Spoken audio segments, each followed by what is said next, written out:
Assalamualaikum warahmatullahi taala wabarakatuh. Kalau sebelumnya kita berbicara mengenai prinsip-prinsip dalam animasi, sekarang kita akan berbicara atau membahas mengenai jenis-jenis animasi.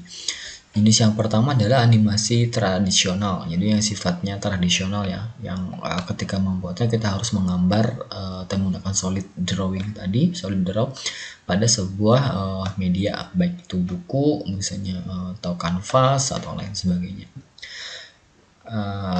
Hasil dari animasi tradisional ini umumnya masih berupa animasi dua dimensi ya teman-teman. Nah, kalau animasi tradisional yang berikutnya adalah animasi dua dimensi. Meskipun animasi yang dihasilkan adalah sama dengan tradisional, namun animasi 2D ini atau dua dimensi memiliki beberapa perbedaan. Yang pertama itu biasanya ditemukan sudah menggunakan vektor ya, dalam hal ini menggambarnya sudah tidak lagi menggunakan media tradisional ya, jadi sudah menggunakan vektor atau sudah ada melakukan perhitungan matematika tertentu. Nah, keuntungan dari vektor ini adalah ketika menggambar dengan vektor, kualitas dari gambar yang dihasilkan itu kemungkinan umumnya tidak akan menurun, jadi pixelnya itu akan lebih tetap ya. Jadi kalau kualitasnya umumnya bagus, nanti ketika diolah kemudian hasilnya akan tetap sama. Karena dibuat dengan menggunakan vektor, otomatis proses gerakan nanti akan bisa kita temukan. Misalnya ada sebuah objek atau karakter atau bergerak dari kanan ke kiri sejauh misalnya anggaplah 20 cm ya. Nah, dengan menggunakan vektor otomatis gerakan itu lebih smooth dan lebih rasional karena sudah dihitung berdasarkan matematika. Jadi panjangnya sekian, nanti posisinya sekian, itu sudah langsung dihasilkan. Berbeda kalau dengan menggunakan animasi, kemungkinan misalnya posisi berhentinya mungkin tidak pas dan lain sebagainya. Nah, itu untuk animasi. Berikutnya adalah animasi 3 dimensi ya. Animasi 3 dimensi ini adalah merupakan perkembangan dari animasi 2 dimensi. Nah, bedanya kalau di animasi 3 dimensi kita sudah bisa menghasilkan gambar atau karakter yang secara utuh ya. Jadi kalau Anda menggambar membuat sebuah animasi karakter orang, jadi sudah bisa dilihat polanya 180 derajat bahkan 360 derajat ya. Jadi bisa diputar tuh kelihatan bentuk dari karakter tersebut. Berbeda kalau animasi 2D ya. Kalau animasi 2D kan hanya bagian depannya saja, bagian belakang kita tidak tahu ya. Tapi kalau dengan animasi 3D itu kita akan bisa membuat, dan hasilnya pun sudah semakin mirip dengan aslinya ya, dengan teknologi yang sekarang. Bahkan nanti akan ada pengembangan kualitas dari animasi 4 dimensi. Berikutnya adalah motion graphic ya. Jadi motion graphic ini adalah merupakan potongan-potongan dari animasi yang sudah dihasilkan ya, kemudian digunakan untuk keperluan tertentu.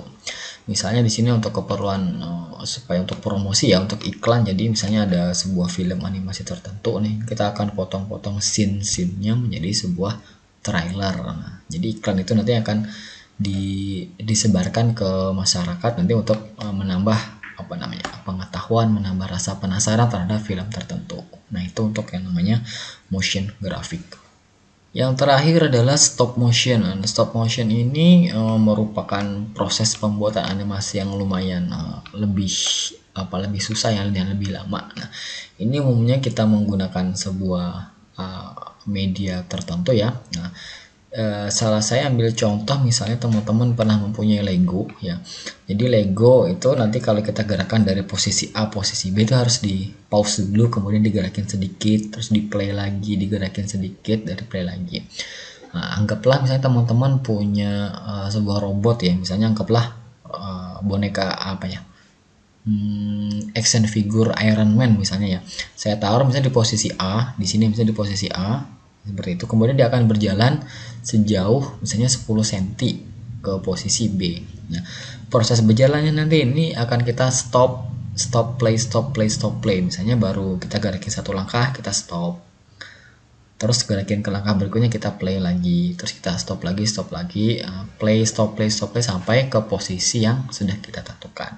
Nah, itu untuk prosesi jenis animasi dengan konsep stop motion. Kemudian kita akan lihat mengenai manfaat dari sebuah konten animasi. Yang pertama adalah menciptakan ketertarikan. Ya ini konsep animasi memang digunakan agar lebih menarik perhatian ya terhadap sebuah informasi apapun, baik itu untuk kepentingan publik maupun non publik, baik itu untuk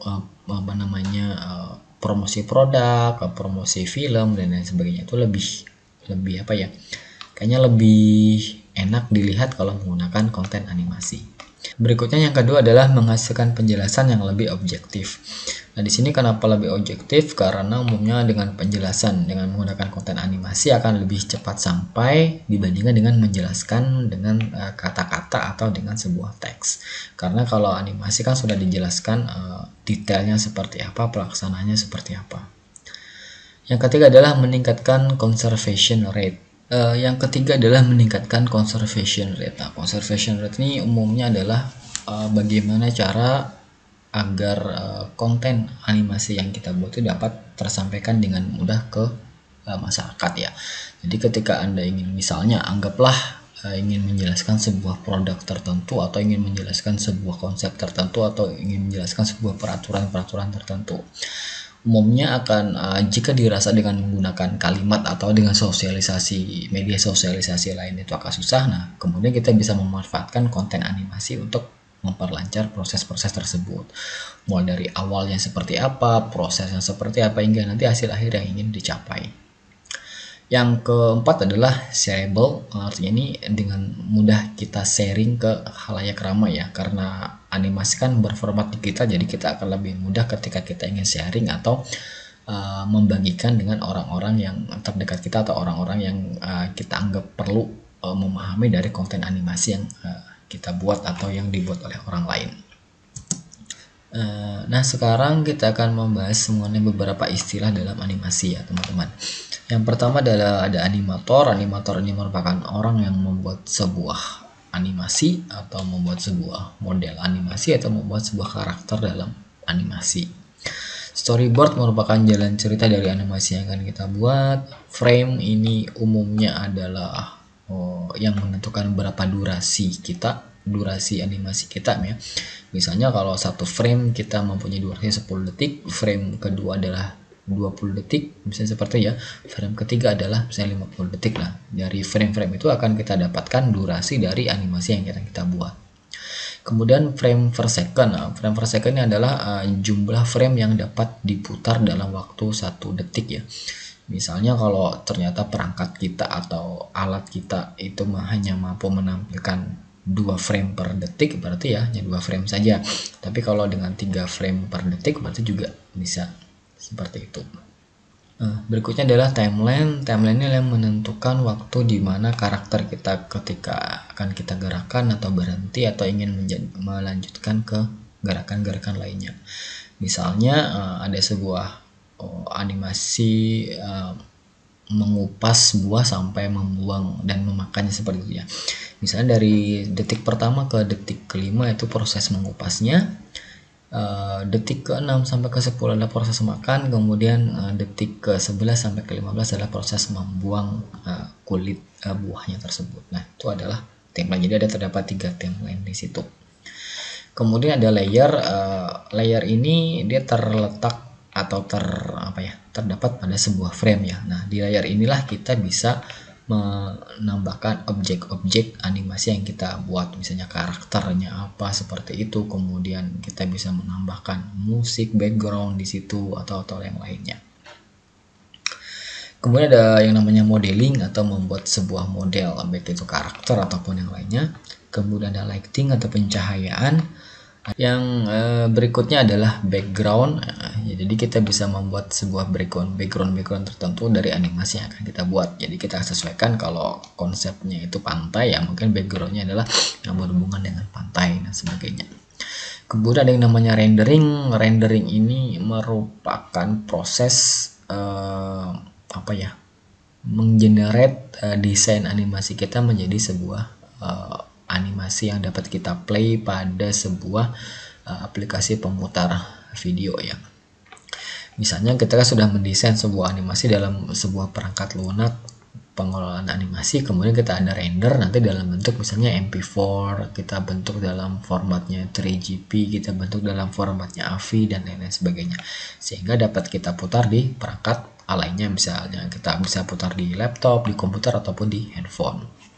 Yang berikutnya adalah unwrap, yaitu merupakan pengaturan pola gambar atau tekstur tertentu dalam sebuah objek yang umumnya terdapat pada animasi 3 dimensi. Yang berikutnya adalah morphing, yaitu bagaimana cara membuat animasi 3 dimensi yang seakan-akan dapat berbicara sesuai dengan gerakan bibir kita ya. Misalnya ketika mengucapkan apa, nanti juga karakternya akan lebih seperti itu. Yang berikutnya adalah record atau animate ya. Jadi di sini adalah perekaman gerakan yang dilakukan oleh animasi kita. Misalnya proses dari awal berjalan sampai akhir berjalan, itu akan kita record untuk proses berjalannya saja. Nanti untuk proses-proses lain juga kita lakukan hal yang sama. Nah, itu ya. Nah, terima kasih sudah stay menyaksikan video ini. Nah, sebagai latihan Anda, silahkan Anda cari animasi yang dibuat oleh putra-putri terbaik Indonesia.